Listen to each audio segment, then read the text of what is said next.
Welcome. I'm glad that everybody can be with us this evening.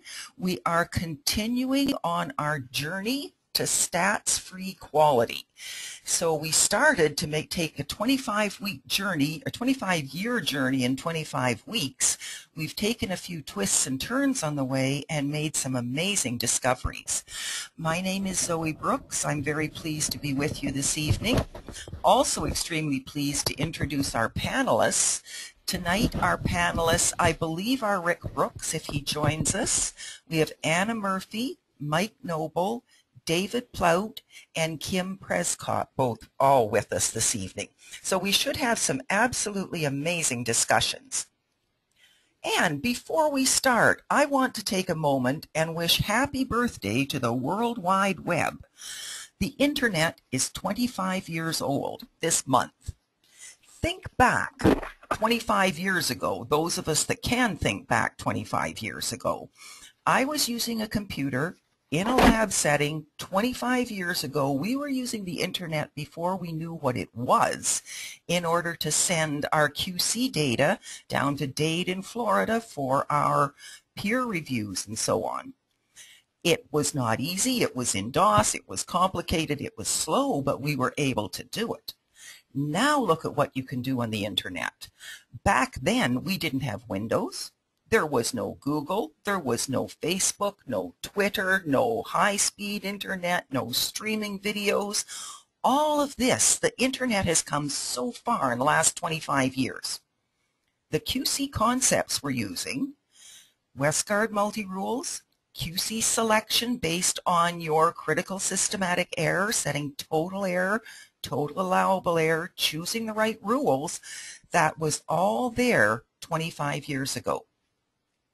Your peer comparison reports, your SDIs, your CVIs, virtually everything we do today is hardly changed from 25 years ago. Everything else in the world has advanced, but for some reason, QC has been sort of stuck in that same place.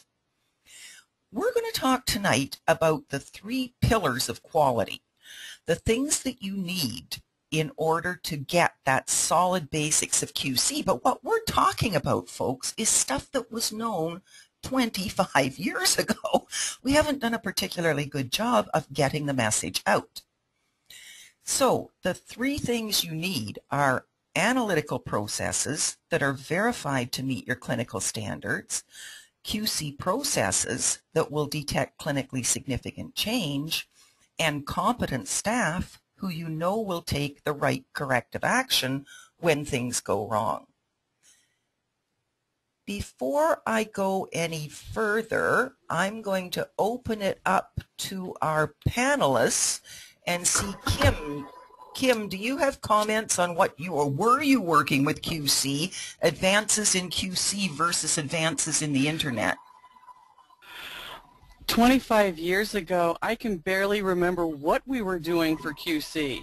It seems like we really weren't doing QC.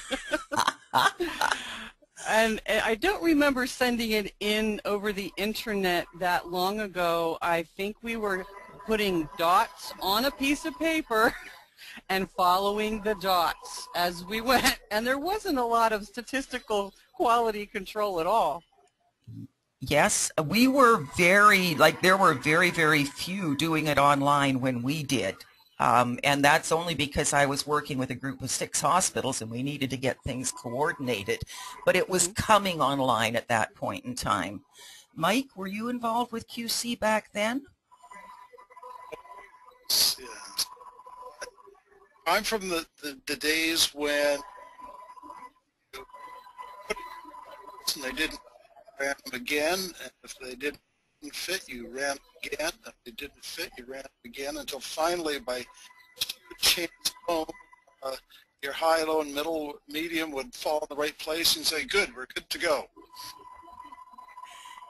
Yes, I've heard many stories like that, and the sad thing is I've seen it also not very long ago.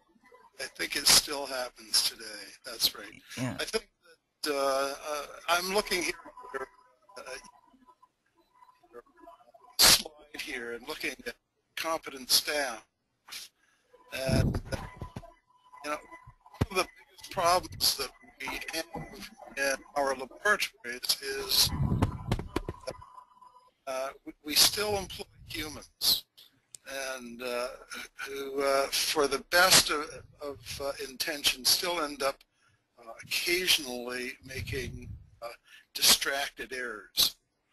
Nobody's fault, but other than the fact that there is noise available, people got distracted, down to 4, and continue to be big problems. And the trick is, you're right, the challenges, so those things are almost impossible to stop. The best is pick them up as early as you can. That's the real trick of quality these days. Picking up errors become big errors. Okay. I'm going to take one more quick comment. Maybe I see Rick is with us. Rick, you've seen quality control and computers over 25 years. What's your comment in the relative advancement? I don't think they've advanced as much as they should have.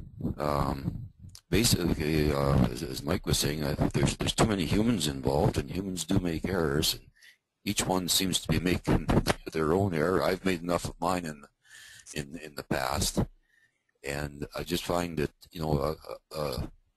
a well set up computer fed the right information would probably make much better decisions in general than what people do. I couldn't agree more on that one, and I think that's where we're going to. I think in some ways, I think it's computers that cause the problem. Computers, when the computer software came out, Kim, like you said, when we were putting dots on the wall or even dots on the bubble charts, you only took the mean and SD that you had. You drew your lines at 2 SD. But as soon as computers came along, we could pick and choose whatever means and SDs we wanted. And all of a sudden, people realized if I just set these SDs way out wide, I don't have any QC problems. And there was no incentive to improve quality control because people masked the problems. So when they had the choice but not the training on how to set those assigned mean and SD values, that's, I think, when the same time that things should have progressed is where they started actually going backwards. I'm nodding my head. Yes, yes, yes to everything you just said. Excellent. There are some people who say, and I'm not saying that I'm necessarily one of them, that before you can vote, you first of all have to demonstrate that you know something about what you're voting for. Well, in that same analogy, before you use a statistical assay or a statistical program, first of all, you have to prove that you know what a statistic is. And I'm afraid that lots of people know how to push buttons and they know how to click on things, but they really don't know the principles behind the statistical procedure that they're using. Yeah, and my personal thought after looking into this, and I've mentioned this before to folks, when I ask people, how many hours education do you have in quality control before you start, most of them will say virtually none or less than 10. And that covers 2/3 to 3/4 of the people I speak to at workshops and seminars, etc. You cannot teach. I don't believe it is possible to teach the complex statistics we use in 10 hours. And I think the driving force that we need is to design a QC process that can be taught and certified competent in the period of 10 hours that people have available for training. I'm going to move on with a little bit of stuff because we've got a lot to cover tonight and we're in no rush. We're going to get through what we get through. This is an extremely informal webinar series, as you may have noticed. I forgot, by the way, to say welcome to a very special group of people who are with us this evening. We have the class from Rutgers University where Anna and I met in this course several years ago. And these folks are going through it this year. I'm so glad to at least see that you're participating tonight. I have been enjoying your conversation so very much. We've rearranged things a little bit this year, and you're even more shocked than most people at this stage, so good for you.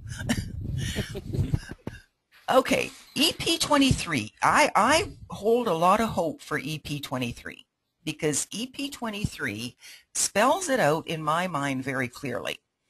The lab should manage risk by implementing QC processes that serve to ensure that the test result quality is appropriate for clinical use.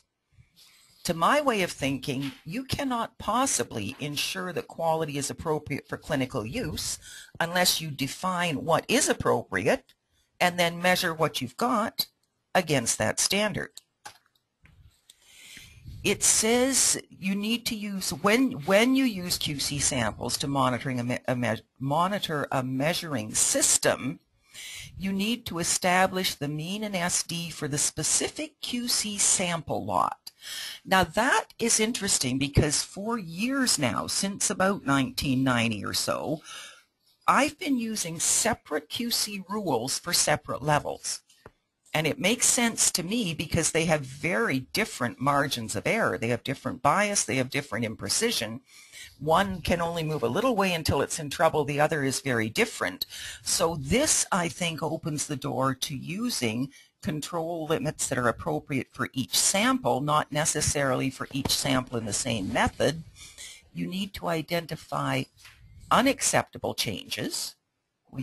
That means you have to be able to decide if a change is acceptable or unacceptable. And there's more to a QC strategy than just rules. You can change the frequency of the QC sample, the type and the number of samples, the QC limits that you use, how often you look at the chart. Your eyes are far more sensitive than any statistic you're going to use. Well, now that's what I've always said until I ask people to look at the chart. Perhaps I should take that back. A well-trained pair of eyes are more sensitive than statistics. And you need to decide what you need to do. So your QC strategies should say, in this condition, go and do this. And EP23 says that your personnel knowledge is an important part of what's going on. So they have 3 solid pillars to what's required for good quality. The question is, are the same 3 pillars present in our labs right now? So we did a QC chart challenge. There were 3 real analytes, albumin, sodium, and gamma G. We used 1 sample from each method. There was 1 truth for each sample. So in reality, this method had a mean and SD of this. It was, this was the quality of this method. There was 1 set of data. So only 1 set of data was produced from the sample, but we made 2 to 3 different charts, and we're up, I think, close to 60 people now who've done this survey. What we find is different decisions, different action, different patient risk based on the opinions of these people. So we're going to stop now. I want you to look at this chart. We're going to stop and do a live poll. So before the change at the red line, you will be asked, what do you think this method looks like now? And then after the change, the questions will be, how soon would you stop? I think that's about the main question. So before the line, what's your impression? And after the line, would you stop when would you stop testing? And we're going to try to open the polls. Hang on a second.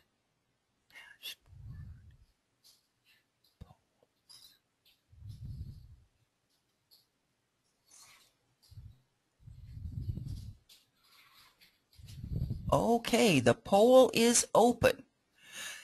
So, I'm sorry, the first question is before the red line, what would you think? So the question here is, what would you think before the red line? Does it have acceptable precision and accuracy, positive bias, negative bias, problem with precision? Can you go back to the picture? No. Unfortunately, I don't think I can without stopping the poll. Just a moment, maybe I can.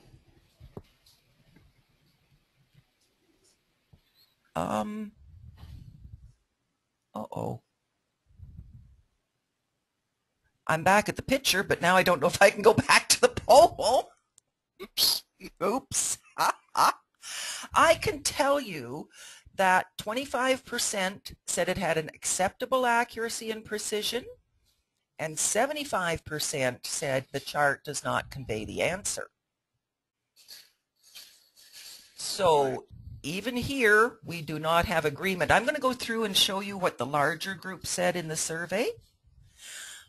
Okay, hang on a second. So you're not seeing that poll now. I'm going to go, oh, hang on.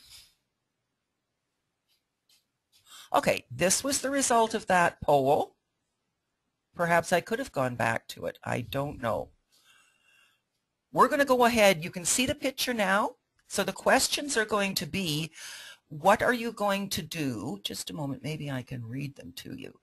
What would you think afterwards, or what would you do afterwards? You consider the results okay to report, stop to investigate after 1 run, stop after 2 to 5 runs, the chart does not convey the answer, or other. So the poll is open.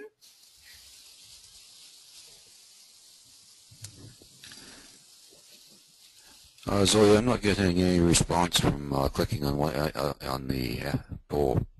That might be because you're a panelist and your vote doesn't count. Kim, Anna, Mike, are you able to click? No. No. It says organizers and panelists don't vote. Yeah. Well, so there. And I haven't heard from David. I'm sorry. I called him and he said he would be here. But he must be having technical problems. Okay, this is more interesting. I am going to close the poll.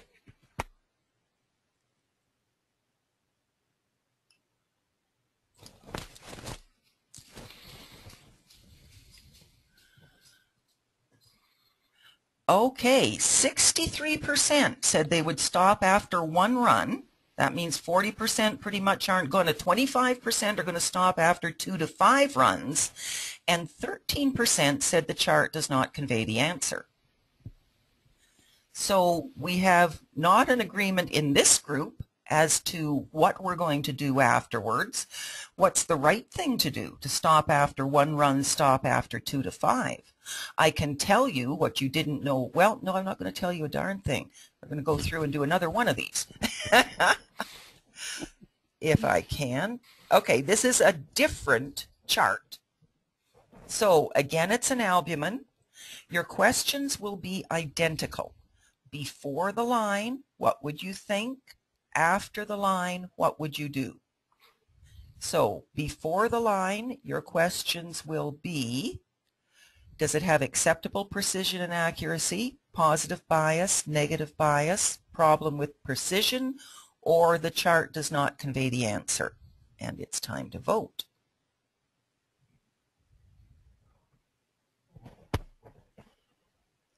I tell you one thing, we've come a long way with these polls since the webinar series started.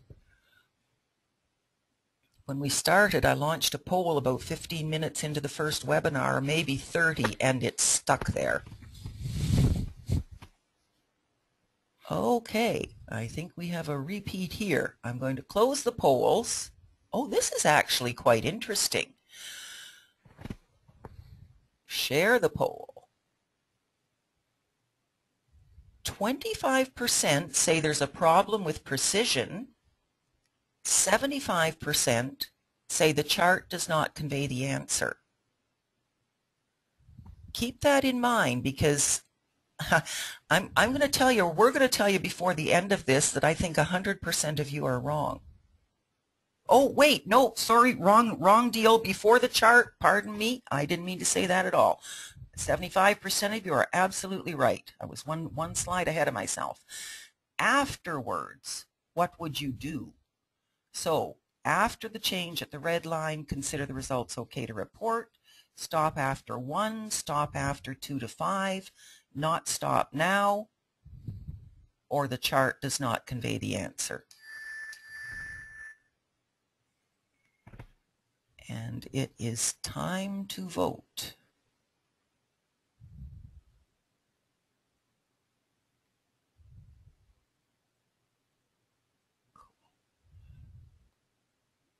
Okay, and I'm going to close the poll. And again, we've got a split in the responses. So the curious thing is that, again, with this shift in the mean and every result flagged, 67% are going to stop to investigate after one run, but 33% say the chart does not let me make that decision. Okay. We're not going to vote on these sodium charts. I'd like to stop and say, why do people not agree? Why are we getting different answers from different people as to what they think and what they'll do, and what are the consequences of that? So if different people look at the same chart and have a different conclusion, what are the, what's going to happen to the patients? And hang on a second, Anna, I'm going to unmute you and your pipette washer. Well, hello. When people don't agree, then that's telling me that there's different actions that people are willing to take. Different actions do have different consequences. If we feel the run can be sent out, then if the run is really unacceptable, then the patient's safety is jeopardized. And if we don't send out the run when the run is acceptable, then we're delaying results. So we really do need to know how to interpret the graphs, what the information the Levy-Jennings graphs tell us, and what information they don't. Kim, one of the things we did there was we asked, what would you do, what was it before, what did you see before the run, and what would you do after the run? And after the run, some people stopped in the first run, some people stopped in 2 to 5 runs, and there's quite a group of people that say the QC chart does not tell me when to stop. The QC chart does not answer that question. I'd like to open up to the panelists and to the group, because I always thought the QC chart, that was its purpose in life, was to tell me when to stop. And whenever we do this survey, there's quite a few people say no. Whoops, Anna, I'm going to mute you. And Kim, do you want to address that? Right, as a supervisor in my previous life, I saw lots of different other supervisors who had lots of different ways of doing things when it came to looking at QC charts. So it's not surprising maybe so much that the techs see different things when they look at a chart, and that there were some people that had rules about when to do things and some people didn't have rules about when to stop and investigate. It was more in the middle. It was gray. It wasn't very black and white. So there was a lot of decision making by the techs on the bench. And the human factor, of course, came into play, and whatever training they had was also part of that. It's a multi-tiered problem.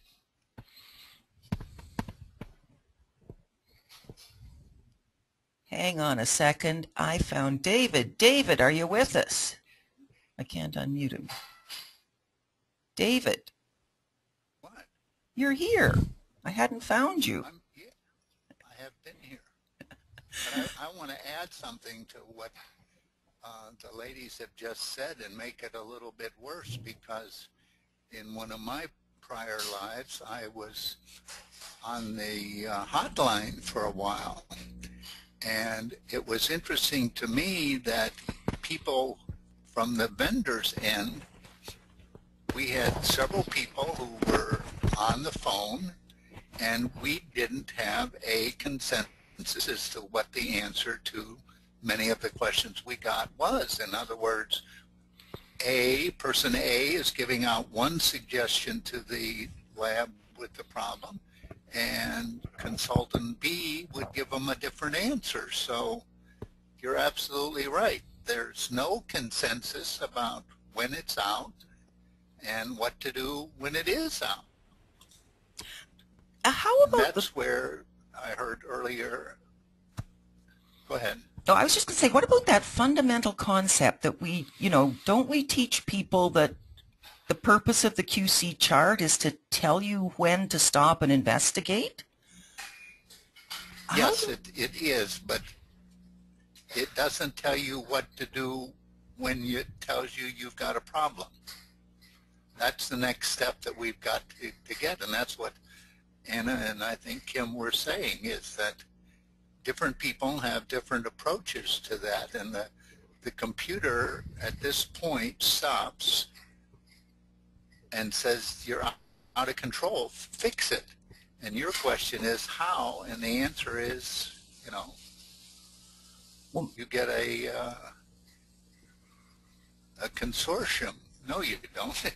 You get a bunch of different answers from different people. Oh. Okay, I'm going to go ahead and show us some more of what we saw in the survey, because this gives us a larger population to work with, and I was able to prepare these slides. So if we look at that albumin, before the change, we asked people, what did you think? Now, in this instance, they said, most people said they thought it had a negative bias. So there was one sample, one method, one truth, one QC chart. There were 6 clinical understandings and actually 5 misunderstandings, because the only answer that's correct is the chart does not convey this information. The QC chart alone cannot tell you if method accuracy and precision is acceptable or not. There's no gauge of acceptability. It just tells you, this is my assigned mean, this is my assigned SD, this is where the points fell. There's no allowable error on here.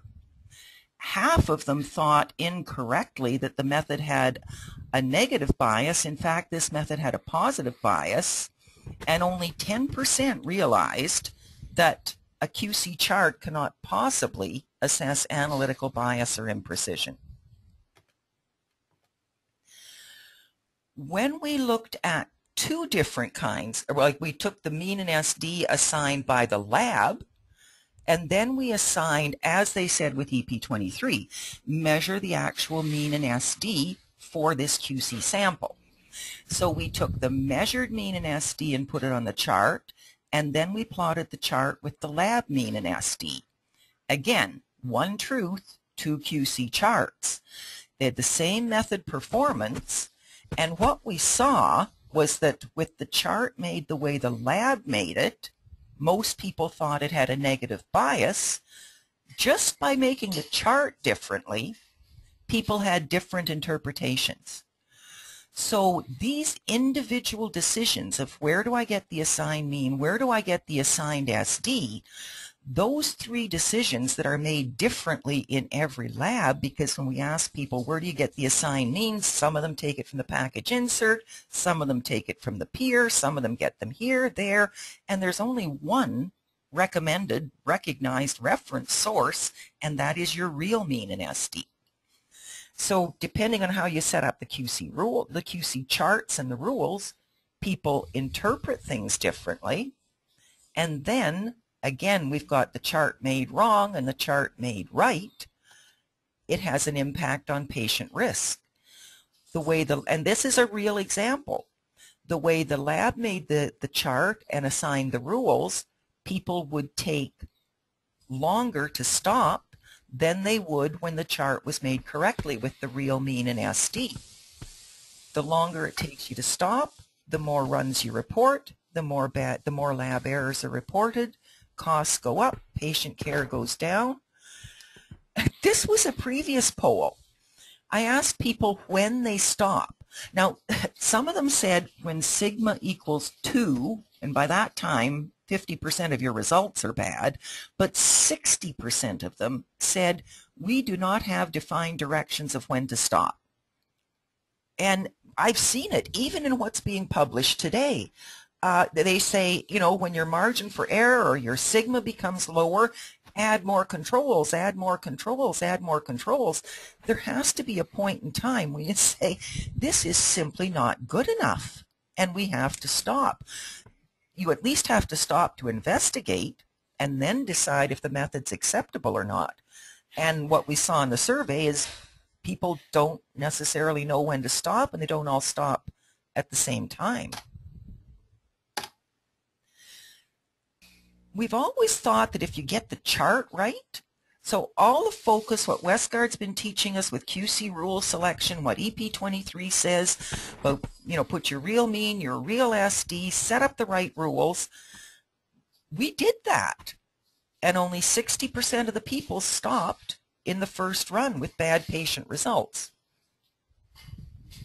So I don't know if the problem was with the questions or if the problem is in the interpretation, and that might be a great time to open this up and see, would anybody like to put a hand up and make some comments from the attendees? If you put a hand up, we should be able to see you. And while you're putting your hands up, I'm going to go back over here and ask, does anybody in our panelists, would you like to make a comment about what we've been talking about? I'm going to make a suggestion. One of the problems that we have is that when we have programs like this, what we look at is a static example of a chart that we're asked to make a decision. Problem is that when the testing is going on and it's live, the chart is building as it goes, and so you miss this. What you really need to make a decision is something that's really blunt and something really huge and way off the greater or less than 3 SD. If you see that, then it becomes really easy.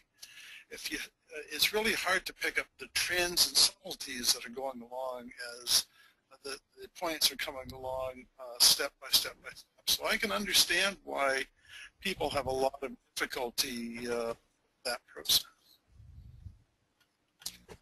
Can I disagree with that? That's why we're here. Well, the pictures that you showed us were indeed static. And there, for example, if you look at either one of these, how come you can't see my mouse? You have the controls coming along, and then something happens. Let's look at the left one because I can't see the right one. So you have this coming along, and everything looks okay, if you will. But then all of a sudden, there's a whopping shift. And at that point, I mean, if you look at all the numbers that you've collected up to the red line, and that first point, to me, it doesn't matter in or outside 3 SDs. That's out of control. That's obviously way, way out. So the runs should be stopped now. Certainly, you're going to, if you put your limits at 3 SDs, then you're going to wait for the third point. But from the data that you've collected, you're out of control with that first value. I mean, if all your numbers are within 2 SDs, then your blue line is outside. That is right there. So these are really gone. Well, and even more on. I don't want to. I was going to say in this one where they're all way up above 3 SD, and yet only 60% of the people stopped in the first run. This is what surprised me. With everything outside 3 SD, now albeit they would only see 1 point at a time in reality, but they're looking at the similar scenario. Why with this, with every point outside, that's a shift of 5 SDs and every point flagged, and only 6 out of 10 said they would stop. You know why I think they don't say that they'll stop? Because they don't understand that a 3SD error never happens when the thing is working. The chances of that occurring are 1 in 300. They are so used to getting values outside 2S and doing nothing that they don't understand that this is not the same as a 2. This is a 3, and it means stop. I don't know if, well, they got to see the 3SDs, right? Yes. That to me says that they're just, what's the word? Immune to understanding what it's about. You need a computer that says, excuse me, Zoe, this would be a good time for you to stop and fix the damn thing. Yes, and the computer's quite capable of doing that. It is. Okay, we want to see something even more bizarre. This is an albumin, and this is the sodium. I created these data sets. They are identical, right down to the point. The only difference here is I set the rule out at 3.5 on this one and at 2 on this one. Okay, I'm going to get rid of those drawings. Before the line, okay, exactly the same data distribution. Why did all these people think this method had a positive bias? I can understand why they might have misunderstood that this had a precision problem. I don't understand why the difference in the bias, although all these people who decided it didn't have a positive bias went over and decided it had a precision problem. But isn't that mind-boggling? Zoe, I do see a few more higher numbers at the top above the mean than are below the mean. There's just, 4 or 5 dots are just obviously higher, and there's only 2 that are very low. So maybe that's all they were looking at. I do not know, but I mean, to think that they can judge bias to that level, and it's exactly the same distribution. This one has exactly the same number of points above and below. Mm-hmm. And it's a dramatic difference in Now, they probably would have in actuality gone by both of them and said they're just fine, but isn't that strange? It is very strange. Yes. All right. So there is a gap between QC in theory and in practice. Does this performance meet your quality standards? It doesn't meet mine. And what we're aiming for is to get some communication lines that can help everybody talk about QC. So I think the gap is in the basement, that people just do not understand the very fundamentals of quality control. We're going to go through some real high-level stuff right now and just talk about the fundamentals. Quality is staying within the lines. Rick, remember Father'd say, keep her between the fence posts? I certainly do, yeah. So you can see that, your limits may vary, but quality is staying within the acceptable limits. This one phrase, and Kim, this came into being from teaching at the clinical lab data analysis course, trying to explain to people how to make sense of the numbers. And I came up with the idea that a number is a thing of awe. The of tells you that each number either comes from opinion or it comes from fact, and each QC number tells you where you are, where you want to be, or where you expect to be. Once they can put the right numbers into the right pot, it makes it a lot easier for people to understand.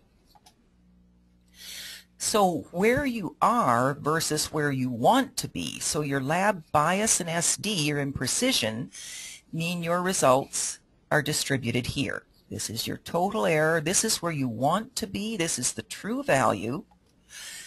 It's acceptable quality if you're within these lines.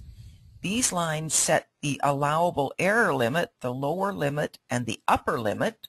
So as long as where you are is within the limits of where you want to be, everything is good. It takes 4 numbers and only 4 numbers to manage quality. you need to know the measured mean. The measured mean comes from fact. You measure it. It tells you where you are. So it comes off the machine. This is where you are on average.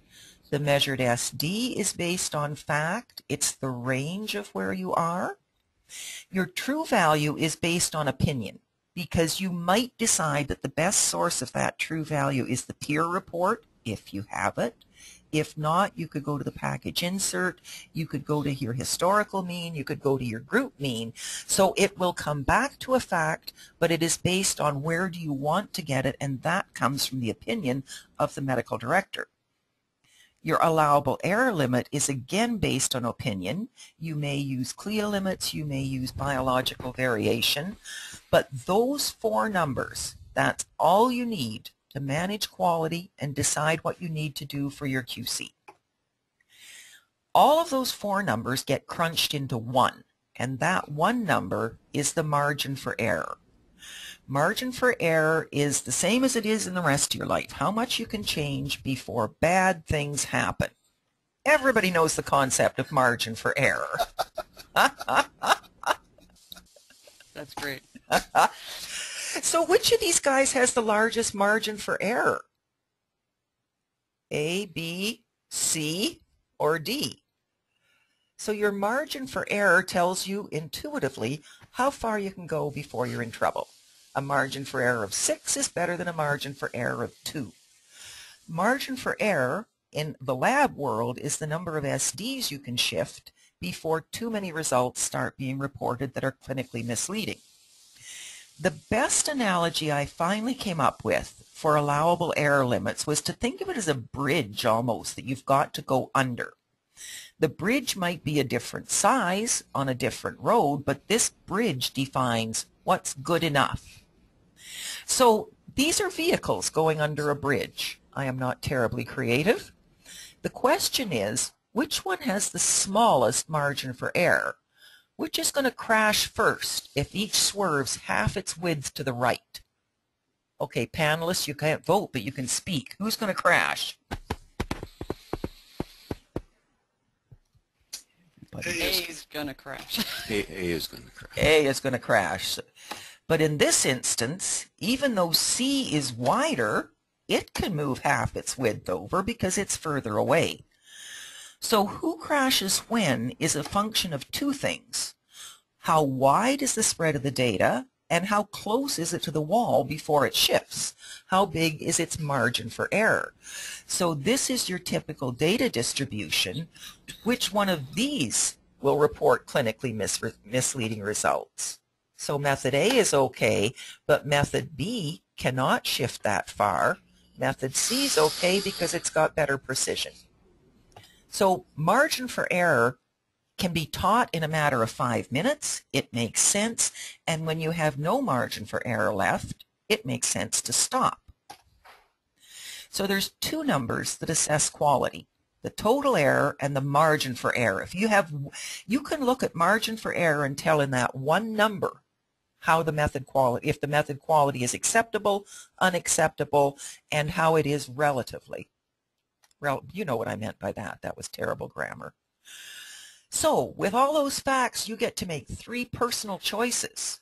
The assigned mean, the assigned SD, and the QC stop and act rule.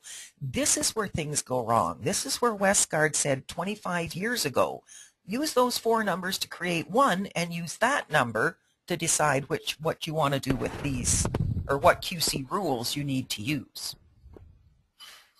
Okay, it is time to play. This is going to be fun. We are going to go into a live simulator. Hang on a second, I need to manage some microphones. Okay, Anna, I'm turning you on here. What we're going to do is go around the panelists. So we're starting with a method. We have QC chart A, call it Lab A and Lab B. Both the methods are identical. And we have 2 charts at the bottom. Lab A is always going to use the assigned values. Lab B, the assigned values are based on personal choice. So we're going to change, we can change these two numbers, the measured mean and the SD. We can change the chart assigned mean and SD. And we can create then a shift in the mean and a shift in the SD. So Anna, I'm going to go to you first and say you're going to change this assigned SD. So in your lab, you don't believe in using the same SD as most people do. You set your SD based on the CLIA standards or proficiency standards or package insert. What would you like to set your SD at? 3. 3. Now watch what happens on the top and the bottom of the chart. When I change the SD from 2 to 3, whoops, sorry. Okay, that I confused myself. Let me go back here again. This is the assigned SD we changed from 2 to 3. By changing the assigned SD, do you make any difference at all in the method performance? So No. I can go in here, I change that assigned SD to 3. What it is going to change is right here on this QC chart, because it's only for method B that we're changing the assigned SD. So I changed that assigned SD to 3. Watch the chart B. What changed are the limits on the chart and how the data appear relative to the assigned 1, 2s limits. So how I assign the SD on the QC chart determines what my chart looks like. Anybody seen charts that look nice like that? Or even you may see them... Oh, many times. Many times. Isn't that a nice QC chart? Mm-hmm. You see a QC chart Yes. that looks like that, and the only thing it can possibly tell you is the chart is made wrong. Uh-huh. Anybody got any questions or comments on that before we... Okay. You said, excuse me, you said,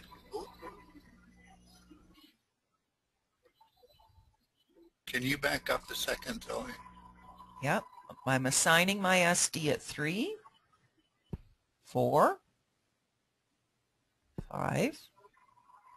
There. Okay, you said that that chart was made wrong. Yes. Would you tell us how, when you see that, you know that it was made wrong? Yes, because we know that if your chart, you know Gaussian distribution. You know that by definition, 68% of your results will fall between plus or minus 1 SD. That is a fact. We cannot change that. So 68% of your results fall between plus or minus 1 SD. Here you have 100. This is impossible. Not 100. 100%. Well, maybe 98. Sorry, Anna, I've got to mute you. All right. So most of them are. If Carl Gauss back in the day, if he'd have had computers, he wouldn't have said 1 SD is 68, 2 SDs are 95. He would have said, look, we can draw a line on the chart and 70% of your results will fall within this line. And we can draw another line on the chart and 90% will fall within this line. And if we called those lines on the chart 70% and 90%, nobody would expect 100% of the results to fall within the 70% lines. And inspectors who went in would say, that's not 70% within your 70% lines. It could all be so much simpler if we could just rewrite the book.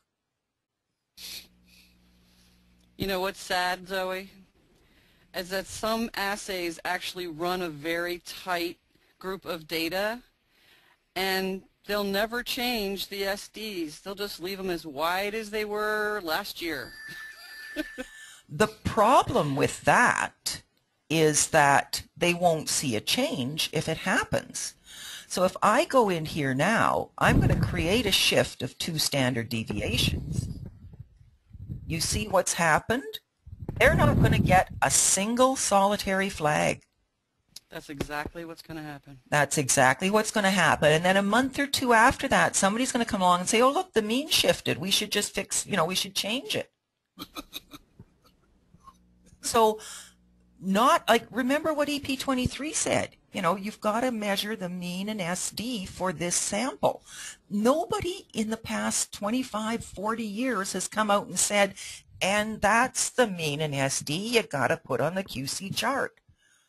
That is the most common mistake that people make, is the wrong mean, the wrong SD on the chart, and particularly the wrong SD. And that's where our computers came in and said, look, you can multiply that SD. And about that same time, the proficiency programs came out and said, you should never have an SD more than this. So we said, great, we can have an SD up to that, and we put it on the chart. So what happens is you mask that change, and that's the conversation I had with Westgard over 25 years ago as to, he said, I think that's dangerous. People are still doing what's dangerous, and that's just plain wrong. Let me ask you a question coming from a microbiologist. For us, things are really easy because none of our stuff falls along normal curves, normal distributions anyways. But it seems to me that what you're talking about here is a problem of medium. And that is that you're still talking about a chart which is on a piece of paper which is a fixed medium. Reality is that you should be changing your SD, or your SD should be changing in response to your results. I'm sorry, I missed the last of that sentence. Your SD should be changing in response to the numbers that you're generating as you go along. Absolutely. Right. No. No? No. Well, yes and no. That's cheating. That's cheating. Your mean and SD, when the mean and SD change, that should be the mean and SD that go on the QC chart. The problem is you have to fix the rules. And so I know what you're saying. If you let that mean float, it can just drift down and down and down forever. But that won't happen if you're tying it into the true value and the allowable error limits. Yes. So I agree with Mike. We need to change the SD when the SD changes. Yes. I think. If you leave it, as long as you remain on a static instrument like paper, and your lines are fixed and they're independent of the data that you're collecting, then whatever they are not standard deviations. What they are is fixed lines that you arbitrarily select. Ken, I need to say something. I think Zoe said that if you have a floating mean and or a floating SD, you're looking for trouble, because then you won't change it. I think one of two things has to happen. If you change reagents or calibrators, you have to determine the new mean and the new SD. Probably the SD will be the same, but the mean can shift when you change reagents. And then you have to move your mean. Yes, there's no question about that.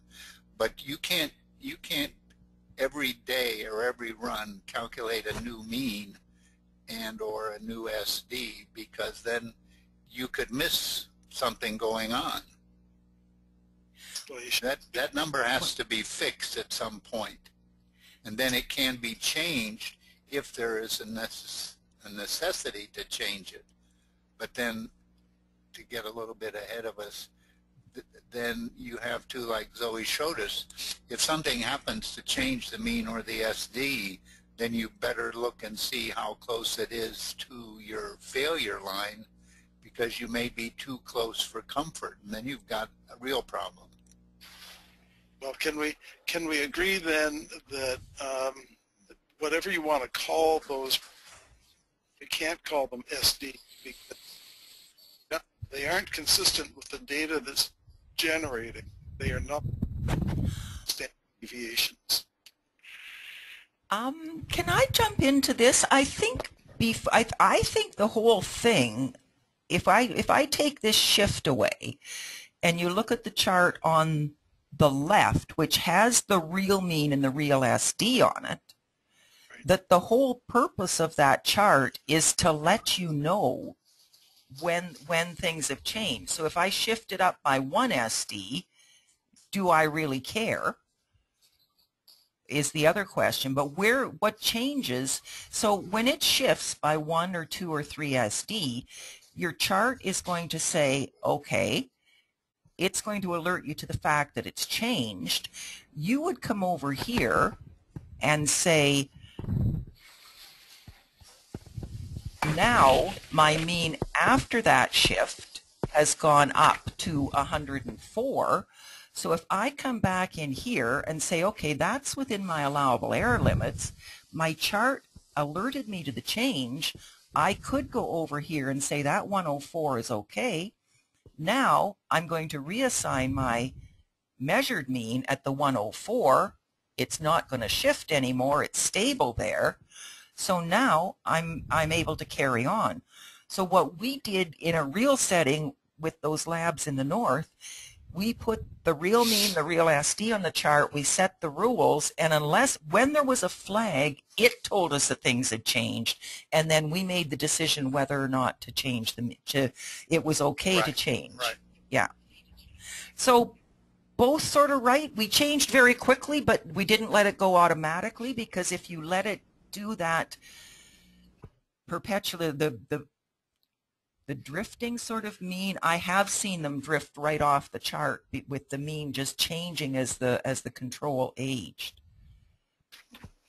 There is another chart we can use where all of this becomes a non-issue. Okay, so we've gone through a whole lot of what we were going to do here. Do you notice here when I change this mean, so I change the mean, I can take it back down, say, to 98. Again, the QC charts look the same. If you're just glancing through those QC charts, the QC chart cannot at all tell you if your method is okay or not, if the bias is positive or negative. Now if I go in and create a shift of 2 SDs, most people would say, this now has a positive bias, and in that case they'd be right, but I can change that. So if we started out at 96, people are going to come along and say, oh my gosh, that's a problem, we have to do something about this, and in fact the method got better. But in this case they wouldn't know it because they're masking it.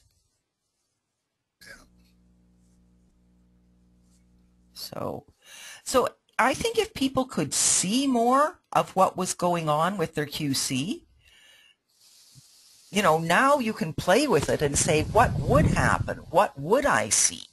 If that SD tripled, the method would certainly have lots of failures, but with my chart set up this way, probably never do anything about it. These are fine. So the way people are setting up their charts these days, it simply isn't alerting them to significant change. They're not defining what is significant change, and then they're not following through to design a QC system to detect it.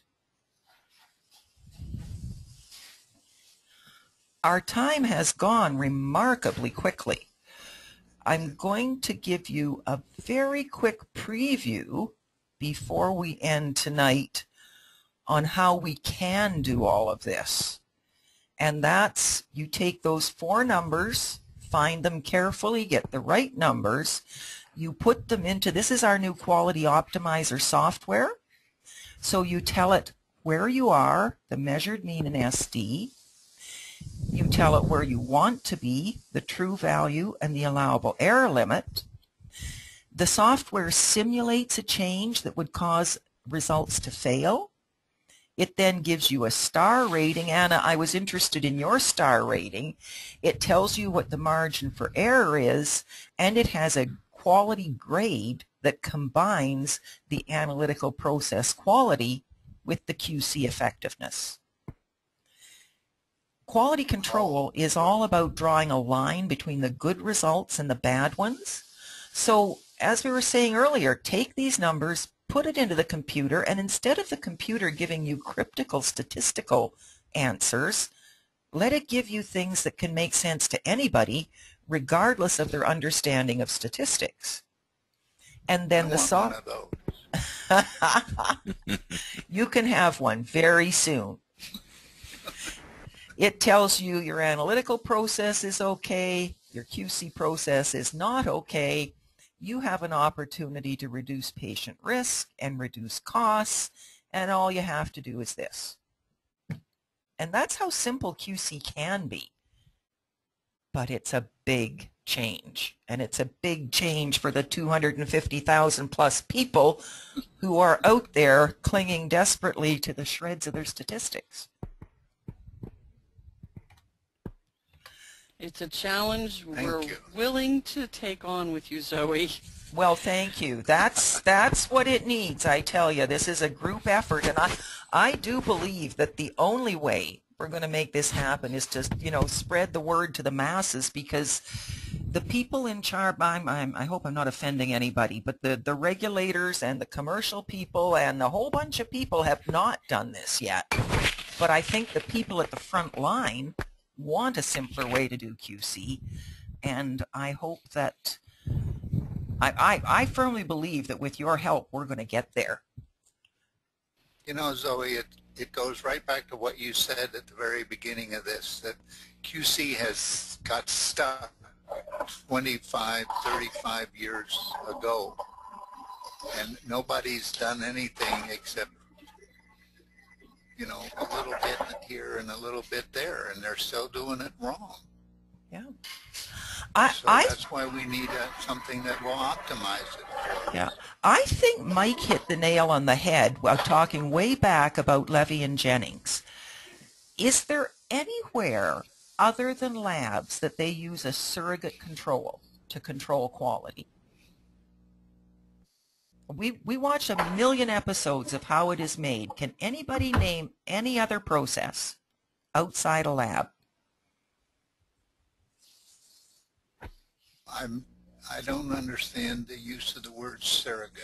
We measure a QC sample that we assume to represent the patient. I see. Yeah. Yeah. So if they're making widgets, they take one of those widgets and they stretch it and they pull it and they drop it and they whap it and they make sure, and they weigh it and they measure it, but they measure the widget.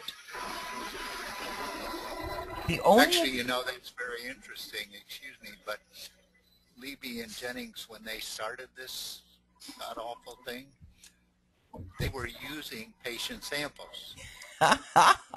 Yep. We have never...